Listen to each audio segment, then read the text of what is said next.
അസ്സലാമു അലൈക്കും. ബിസ്മില്ലാഹിർ റഹ്മാനിർ റഹീം. കൂട്ടുകാരെ, എല്ലാവർക്കും സുഖമല്ലേ? ഈ വീഡിയോയിൽ കാണുന്നത് ക്ലാസ് 8 താരിഖുൽ ഇസ്ലാം മൂന്നാമത്തെ പാഠത്തിന്റെ തദ്രീബാത്താണ്. വീഡിയോയിലേക്ക് പോകുന്നതിന് മുമ്പ് ചാനൽ സബ്സ്ക്രൈബ് ചെയ്യാതെ ഉണ്ടെങ്കിൽ ഒന്ന് സബ്സ്ക്രൈബ് ചെയ്യണം, എന്നെ സപ്പോർട്ട് ചെയ്യണം. ഈ വീഡിയോ കൂട്ടുകാർക്ക് ഇഷ്ടമായാൽ ലൈക്ക് ചെയ്യണം, നിങ്ങളുടെ ഫ്രണ്ട്സിന് ഷെയർ ചെയ്യണം. ക്ലാസ് 8 ഇതുവരെ എടുത്ത പാഠങ്ങളുടെ തദ്രീബാത്തലം വേണമെങ്കിൽ കൂട്ടുകാർ എൻ്റെ ചാനലായ മുന്നാ ഷാഹിൽ ഈഡിയോ എന്നതിൽ പ്ലേലിസ്റ്റ് സെക്ഷൻ എടുക്കുക. അതിൽ ഓരോ സബ്ജക്റ്റിൻ്റെയും തന്നെ പ്ലേലിസ്റ്റ് ഉണ്ടാകും. അതിൽ ആവശ്യമുള്ള സബ്ജക്റ്റിൻ്റെ ആവശ്യമുള്ള പാഠത്തിൻ്റെ തദ്രീബാത്ത് എടുത്തു നോക്കാം. നമുക്കിപ്പോൾ ഈ പാഠത്തിൻ്റെ തദ്രീബാത്ത് നോക്കാം. അൽ വഹദത്തു സാലിസ, മൂന്നാമത്തെ പാഠം, വർണ്ണരംഗം. തദ്രീബാത്തലം നോക്കുന്നതിന് മുമ്പ് കൂട്ടുകാർ ഈ പാഠം നല്ലവണ്ണം വായിച്ച് മനസ്സിലാക്കുക. തദ്രീബാത്തിൽ ഒന്നാമത്തെ പ്രവർത്തനം ചേരുംപടി ചേർക്കുക. 1. മൗത്തയിൽ വധിക്കപ്പെട്ട സ്വഹാബി. 2. നബിയാണെന്ന് വാദിച്ച ഇന്ദ്രജാലക്കാരൻ. 3. റോമക്കാരെ വിരട്ടിയോടിച്ച സൈന്യാധിപൻ. 4. ഒന്നാം ഖലീഫ മുഖേന ഇസ്ലാമിലേക്ക് വന്നു. ഇപ്പുറത്ത് നോക്കൂ. എ. അസ്വദുൽ അനസി. ബി. സുബൈർ ബിൻ അവ്വാം റളിയല്ലാഹു അൻഹു. സി. ഉസാമത്ത് ബിൻ ഉസൈദ് റളിയല്ലാഹു അൻഹു. ഡി. സെയ്ദ് ബിൻ ഹാരിസ റളിയല്ലാഹു അൻഹു. ഓരോന്നിനും യോജിച്ച ഉത്തരത്തിന്റെ ലെറ്റർ അതിന് നേരെ എഴുതണം. 1. മുഅത്തയിൽ വധിക്കപ്പെട്ട സ്വഹാബി. ചരിത്രം ഡി. സെയ്ദ് ബിൻ ഹാരിസ റളിയല്ലാഹു അൻഹു. 2. നബിയാണെന്ന് വാദിച്ച ഇന്ദ്രജാലക്കാരൻ. ചരിത്രം എ. അസ്വദുൽ അനസി. 3. റോമക്കാരെ വിരട്ടിയോടിച്ച സൈന്യാധിപൻ. ചരിത്രം സി. ഉസാമത്ത് ബിൻ ഉസൈദ് റളിയല്ലാഹു അൻഹു. 4. ഒന്നാം ഖലീഫ മുഖേന ഇസ്ലാമിലേക്ക് വന്നു. ചരിത്രം ബി. സുബൈർ ബിൻ അവ്വാം റളിയല്ലാഹു അൻഹു. ഡി. A, C, B. അടുത്ത പ്രവർത്തനം ഉത്തരം കണ്ടെത്താം. 1. ഞാൻ തിന്മ ചെയ്താൽ നിങ്ങൾ എന്നെ നേരെയാക്കുക. ആര് എപ്പോൾ പറഞ്ഞു? ഉത്തരം അബൂബക്കർ റളിയല്ലാഹു അൻഹു ആണ് പറഞ്ഞത്.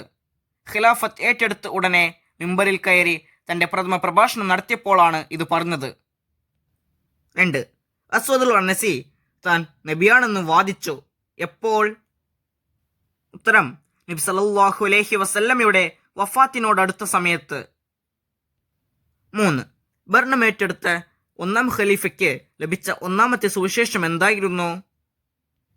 ഉത്തരം നബി സല്ലല്ലാഹു അലൈഹി വസല്ലമയുടെ വഫാത്തിനോടടുത്ത സമയത്ത് യമനിൽ അസ്വദുൽ അനസി എന്ന ഒരു ഇന്ദ്രജാലക്കാരൻ നബിയാണെന്ന് വാദിച്ചു. സൻആ, നജ്റാൻ എന്നീ പട്ടണങ്ങൾ അവൻ കീഴടക്കുകയും സൻആയിൽ നബി സല്ലല്ലാഹു അലൈഹി വസല്ലമ നിയോഗിച്ച ഗവർണറെ വധിക്കുകയും ചെയ്തു. അപ്പോൾ നബി സല്ലല്ലാഹു അലൈഹി വസല്ലമ അവനെ വധിക്കാൻ കൽപ്പന നൽകി. ജനങ്ങൾ തന്ത്രപരമായി അവനെ വധിച്ചു. അങ്ങനെ യമനിൽ സമാധാനം പുനഃസ്ഥാപിച്ചു. മുസ്ലിം നായകന്മാർ തങ്ങളുടെ അധികാരം വീണ്ടെടുത്തു. ഈ വാർത്ത നബി സല്ലല്ലാഹു അലൈഹി വസല്ലമ വഫാത്തായ പ്രഭാതത്തിലാണ് മദീനയിലെത്തിയത്.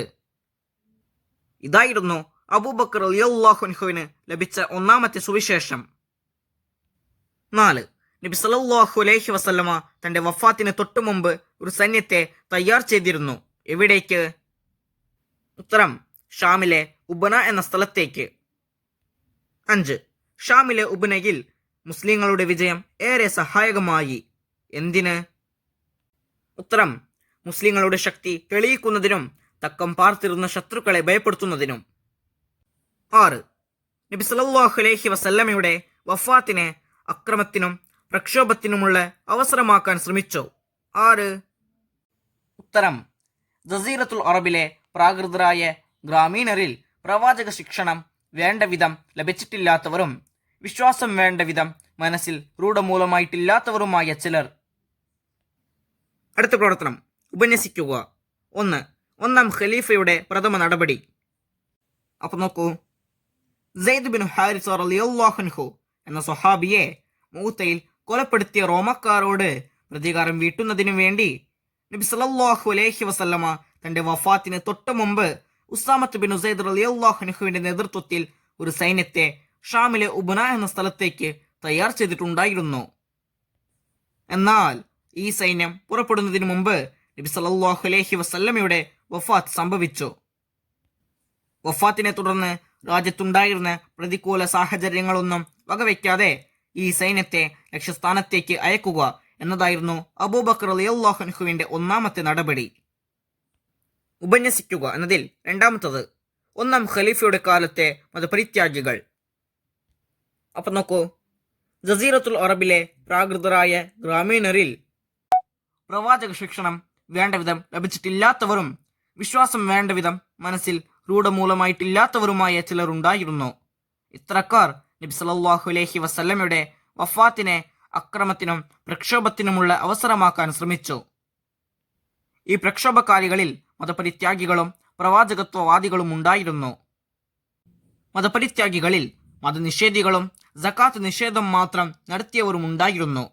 ഇവരെല്ലാം രാജ്യത്ത് കുഴപ്പം സൃഷ്ടിക്കാൻ തുടങ്ങി. അബസ്, റബിയാൻ, ബഹ്റൈനിലെ ബക്ർ ബിനു റബീഅ എന്നീ ഗോത്രങ്ങളും സൻആ, ഒമാൻ, മഹ്റ എന്നീ നാട്ടുകാരും മതപരിത്യാഗം നടത്തിയ പ്രക്ഷോഭകാരികളായിരുന്നു. ഈ പാഠത്തിന്റെ തദ്രീബാത്ത് കൂട്ടുകാർക്ക് മനസ്സിലാകില്ലേ? ഇൻഷാ അല്ലാഹ് അടുത്ത സബ്ജക്റ്റുമായി നമുക്ക് വീണ്ടും കാണാം. അപ്പോൾ എല്ലാവർക്കും ഒരിക്കൽ കൂടി അസ്സലാമു അലൈക്കും വറഹ്മത്തുള്ളാഹി തആല വബറകാതുഹു.